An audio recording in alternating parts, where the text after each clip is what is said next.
ನಮ್ಮ ಸೆಕೆಂಡ್ ಜರ್ನಿಗೆ ಏನು ಶುರು ಆಯಿತು, ಇದು ಒಂದು ದಿನನೂ ಜಿಮ್ಗೆ ಹೋಗಿಲ್ಲ ಕಿರಣ್ ಸರ್, ಒಂದು ದಿನನೂ ಜಿಮ್ಗೆ ಹೋಗಿಲ್ಲ. ಕೆಲವೊಬ್ರಿಗೆ IT ಎಂಪ್ಲಾಯೀಸ್ ಏನೋ ಬರೀ ಕೂತ್ಕೊಳ್ಳೋದು, ಮನೆಗೆ ಹೋಗೋದು, ಅಂದರೆ ಅವ್ರಿಗೆ ಟೈಮ್ ಸಿಗ್ತಿಲ್ವೋ ಏನೋ ಒಂದು ಮಾಡೋಕ್ಕಾಗ್ತಾ ಇಲ್ಲ ಪಾಪ ಅವ್ರಿಗೆ. ಬಟ್ ಆ ಥರ ಇದ್ದಾಗ ಅವ್ರ ಕೋರ್ ಮಸಲ್ಸ್ ಎಲ್ಲ ಅಷ್ಟೊಂದು ಸ್ಟ್ರಾಂಗ್ ಇರೋದಿಲ್ಲ. ಡೆಲಿವರಿ ಆದಮೇಲೆ ಪೋಸ್ಟ್ ಪಾರ್ಟಮ್ ಅಂತ ತಗೊಂಡಾಗ ಹೆಣ್ಮಕ್ಳ ದೇಹದಲ್ಲಿ ಸುಮಾರು ವ್ಯತ್ಯಾಸಗಳಾಗುತ್ತೆ. ಯೂಶಲಿ ಒಬ್ಬ ಫಿಟ್ನೆಸ್ ಕೋಚ್ ಆಗಿ ಏನೆಲ್ಲ ಬದಲಾವಣೆಗಳು ಸಹಜವಾಗಿ ಆಗಿರುತ್ತೆ ಅಂತ ಹೇಳ್ತೀವಿ. ಈಗ ಯೂಟ್ಯೂಬಲ್ಲಿ ಹೊಟ್ಟೆ ಡೆಲಿವರಿ ನಂತರ ಹೊಟ್ಟೆ ಕರ್ಗ್ಸೋಕೆ ಈಗ ಎಕ್ಸಸೈಸ್ ಮಾಡಿ ಅಂದರೆ ಎಲ್ಲದರಲ್ಲೂ ಬರುತ್ತೆ, ಕ್ರಂಚಸ್ಸು, ಸಿಟಪ್ಸು. ಸೊ ಅದು ಮಾಡೋಕ್ಕೆ ಹೋಗಿ ಈಗ ಆಲ್ರೆಡಿ ಡಯಾಸ್ಟೆಟಿಸ್ ರೆಕ್ಟಿ ಪ್ರಾಬ್ಲಮ್ ಇದೆ, ಅಂದರೆ ಆ ಗ್ಯಾಪ್ ಆಲ್ರೆಡಿ ಇದೆ.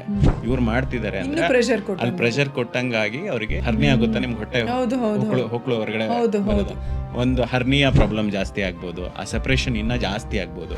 ಲುಕ್, ನಾನು ಯಾವಾಗಲೂ ಹೇಳ್ತೀನಿ, ಫಿಸಿಕಲ್ ಹೆಲ್ತಿಗೂ ಮೆಂಟಲ್ ಹೆಲ್ತಿಗೂ ಸುಮಾರು ಲಿಂಕ್ ಇದೆ ಕಿರಣ್ ಸರ್. ನನಗೆ mentally I was totally broken. Sleep deprivation ಅನ್ನೋದು primary reason for weight gain. ಎರಡು ಥರ ಇದೆ ಸರ್, ಅಂದರೆ ನಾರ್ಮಲ್ ಡೆಲಿವರಿ ಆಗಿರ್ಬೋದು ಅಥವಾ C-ಸೆಕ್ಷನ್ ಆಗಿರ್ಬೋದು. ಸೊ ಇಬ್ಬರು ಎಕ್ಸಸೈಸ್ ಮಾಡ್ಬೋದು ಅನ್ನೋದಾದರೆ ಯಾವಾಗ ಶುರು ಮಾಡಬಹುದು? ಯಾರು ಕ್ರ್ಯಾಶ್ ಡಯಟಿಂಗ್ ಮಾಡ್ತಾರೆ ಅವರಿಗೆ ವಿಟಮಿನ್ ಡಿಫಿಷಿಯನ್ಸಿ ಅನ್ನೋದು ಫಿಕ್ಸು.